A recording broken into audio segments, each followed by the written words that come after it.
Naghahanda na ng kanilang legal na hakbang ang bus company na GV Florida laban sa nag-upload ng video ng umunoy karerahan ng kanilang mga bus.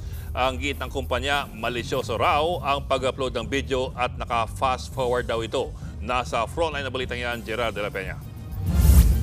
June 8 na mag-viral ang video na ito ng karerahan ng mga bus sa Isabela. Kalaunan, napag-alamang mga bus ito mula sa GV Florida Transport Incorporated. Dahil sa insidenteng yan, nasuspinde ang 15 units ng kumpanya. Nauna nagsorry ang GV Florida, pero giniit nilang naka-fast forward ang video. Malisyoso raw ang paglabas ng video at nakaperwisyo sa kumpanya. Kaya naman, pinag-aaralan na nila ang mga susunod na hakbang laban sa uploader.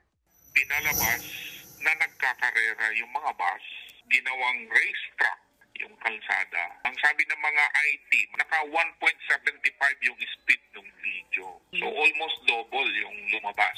Dagdag ng kumpanya, imposible rin daw na magkarerahan sa kalsada dahil sa pasigzag ito. Hindi naman daw nila kukonsintihin kung may pagkakamali ang kanilang mga driver. Hindi rin sila kontra sa anumang ipapataw ng DOTR na parusa, pero hindi daw dapat ito labis. Ang uploader naman ng viral video, naglabas ng mga screenshot ng dashcam kung saan kita ang mga bus ng GV Florida.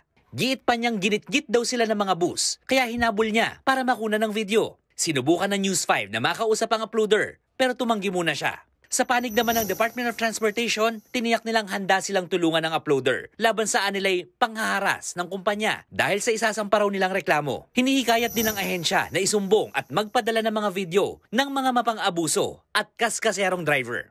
Nagbabalita mula sa Frontline, Gerard de la Peña, News 5. Mga kapatid, Ed Lingaw po, nasa Estados Unidos, Canada o saan mang dako ka ng mundo, manatiling may alam at may pakialam sa mga mainit na balita dito sa ating bansa.